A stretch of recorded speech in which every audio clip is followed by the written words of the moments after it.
My son used to call me for everything, not because he loved asking for help, because he knew I'd never say no.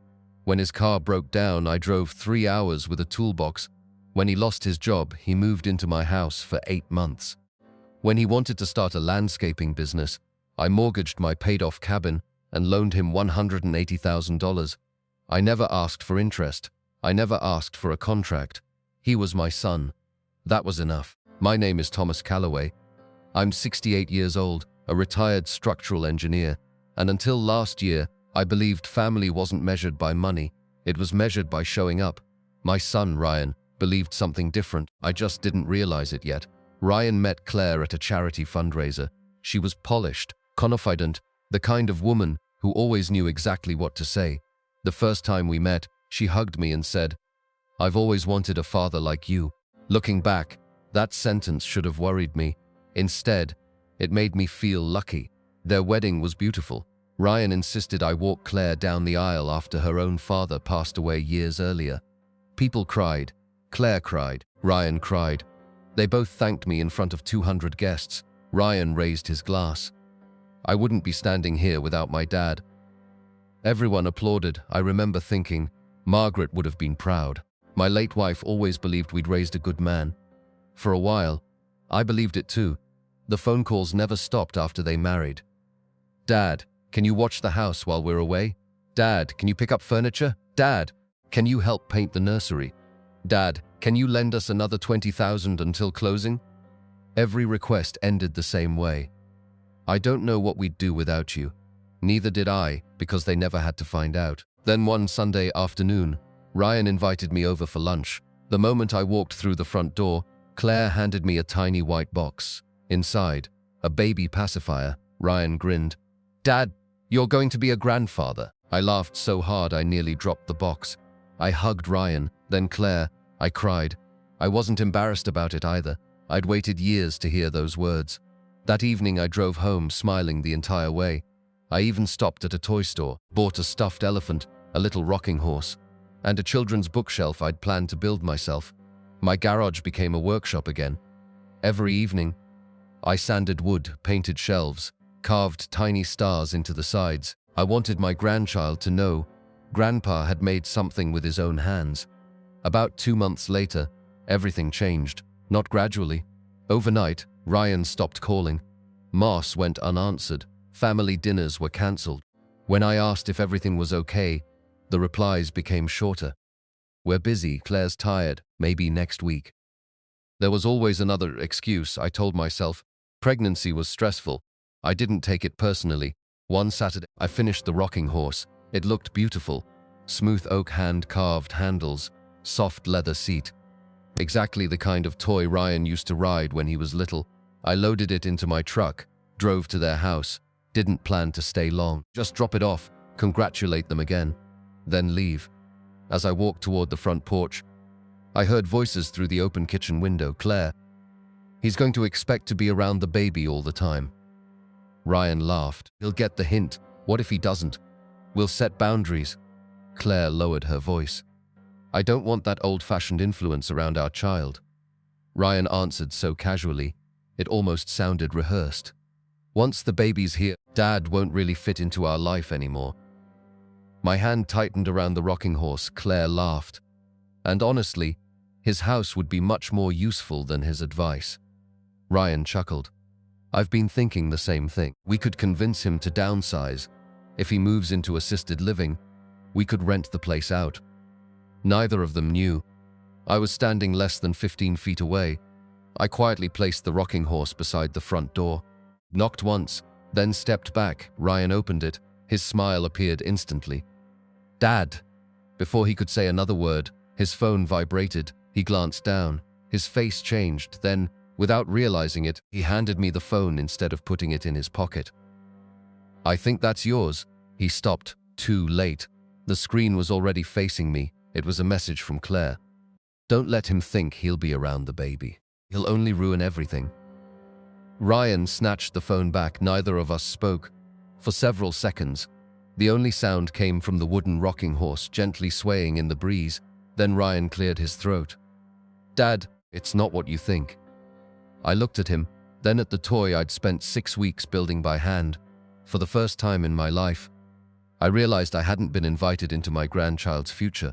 I'd simply been financing it. And standing in my driveway was the first piece of evidence that would eventually cost my son far more than a relationship with me. I didn't confront Ryan, not that day. People reveal much more when they think you've swallowed the insult. So I smiled. Told him the rocking horse was a gift. Said Claire should get plenty of rest. Then I drove home. For the next 6 weeks, I answered every phone call exactly as I always had. Dad, can you help move the crib? Of course. Dad, can you meet the plumber? No problem. Dad, can you look over our refinance paperwork? The bank's confusing us. Bring it over. They thought nothing had changed. Everything had. 38 years as a structural engineer teaches you something important. Buildings don't collapse because of one crack. They collapse because nobody notices the foundation shifting. I decided to look at my own foundation, every dollar I'd ever loaned Ryan, every document I'd ever signed, every property connected to his business. I spent 3 evenings in my home office going through old files. By Friday, I wasn't angry anymore. I was impressed. Ryan hadn't simply depended on me. He'd quietly built his entire adult life on my assets. The landscaping company everyone praised him for owning, the equipment purchased with my money, the commercial warehouse I had personally guaranteed the loan, the company trucks registered under the business, but financed using my credit history, even the beautiful 4-bedroom house where Claire planned to raise my grandchild. The bank had approved it because I had signed as a guarantor 3 years earlier. If Ryan stopped paying, the bank would come after me first. I sat back in my chair. I hadn't raised an independent man. I'd created one enormous liability. The following Monday, my financial advisor, Grace Holloway, walked into my office carrying 2 thick folders. She'd handled my retirement portfolio for nearly 15 years. She adjusted her glasses. I reviewed everything. And she didn't answer immediately. Instead, she placed the folders in front of me. One was labeled Assets, the other Exposure. Thomas, if Ryan's business fails, you stand to lose nearly 60% of your retirement. I stared at her. That much? You've guaranteed almost everything. I felt my stomach tighten. I trusted him. I know. She hesitated. But trust isn't a legal strategy. Grace slid another document across the desk. There's something else. I looked down. It was a refinancing application. Ryan had submitted it 3 weeks earlier. Across the top, one line had been highlighted. Thomas, co-applicant. I frowned. I never signed this. You didn't. It was rejected because the bank required your personal appearance. I looked closer. Someone had already typed my income, my pension, my investments, even the estimated value of my house. Ryan hadn't asked me. He'd simply assumed I'd sign when the time came. That evening, Ryan called. Dad. His voice was cheerful. Good news. Oh, the baby's room is finally finished. That's nice. Actually, there is one tiny favor. Of course there was. What do you need? The bank wants one final signature. I smiled to myself. Here it was. What signature? It's just paperwork. What paperwork? You know, refinancing. So you can lower your payments? Exactly. And what am I signing? There was a pause. Just a guarantee. I leaned back in my chair. For how much? About 800,000. I almost laughed. Ryan, yes? You've already guaranteed enough. Dad, it's only a signature. No. Silence. Then he chuckled nervously. Claire said you'd probably overthink it. I'm not overthinking. I'm reading. The friendliness disappeared instantly. Dad, families help each other. They do. So help us. I already have. For years, hey, he sighed loudly. I knew this would happen. What would happen? You'd start keeping score. No, I finally started counting. Another long silence. Then he quietly asked, so you're saying no? Yes. The line went dead. 3 days later, I received an email from the bank, not addressed to Ryan. To me, subject: immediate attention required, loan guarantor review. I drove there the next morning. The branch manager greeted me personally. Mr. Calloway, thank you for coming. He closed the office door, then placed Ryan's entire financial file on the desk. I probably shouldn't be saying this, but I think you deserve to know. He opened the first page, 3 loan payments overdue, Business revenue dropping, credit cards nearly maxed out, 2 suppliers threatening legal action. I looked up. I thought the company was thriving. So did we. He turned another page. The business has been surviving on refinanced debt.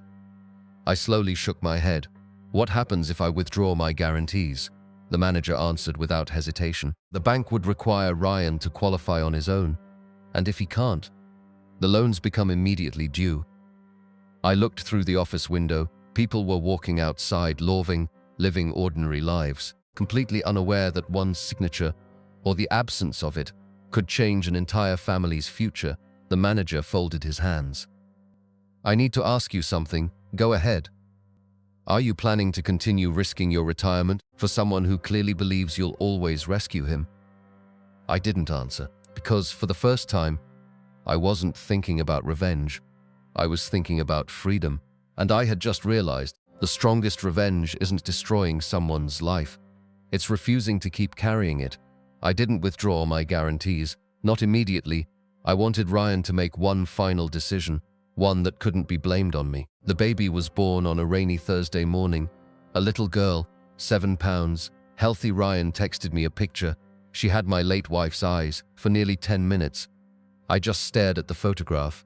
Then I typed 3 words. She's beautiful. No reply.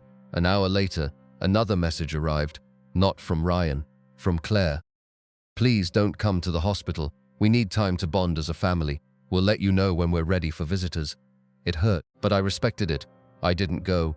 3 weeks passed. No invitation, no phone call, no video chat, nothing. Then one evening, Ryan finally texted not to introduce me to my granddaughter, not to apologize, to ask for money. Dad, can you wire $95,000 tomorrow? It's urgent. I stared at the screen. No, how are you? No, would you like to meet your granddaughter? Just urgent, I replied. What happened? His answer came almost instantly. Business cash flow issue. I'll explain later. I already knew. There was nothing left to explain. The next morning, I met Grace at my bank. She slid one document across the table. Once you sign this, every personal guarantee ends. I picked up the pen, then stopped. After today, Ryan stands on his own, completely, no hidden obligations, no way for creditors to reach me. She smiled. You'll finally be financially independent. I signed one signature.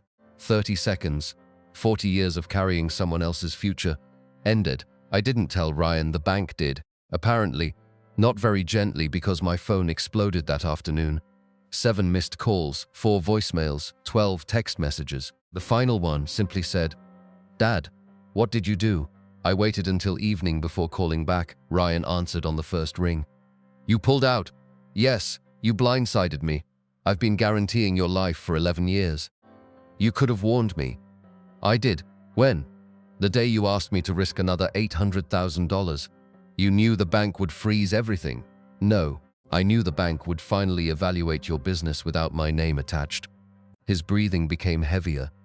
You've destroyed us. No. I stopped pretending you were succeeding. There was silence then. Claire took the phone. Her voice was ice cold.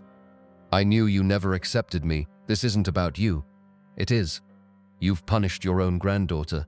I looked out the window. Rain tapped softly against the glass. My granddaughter has a grandfather who spent years making sure her parents had every opportunity. You abandoned her.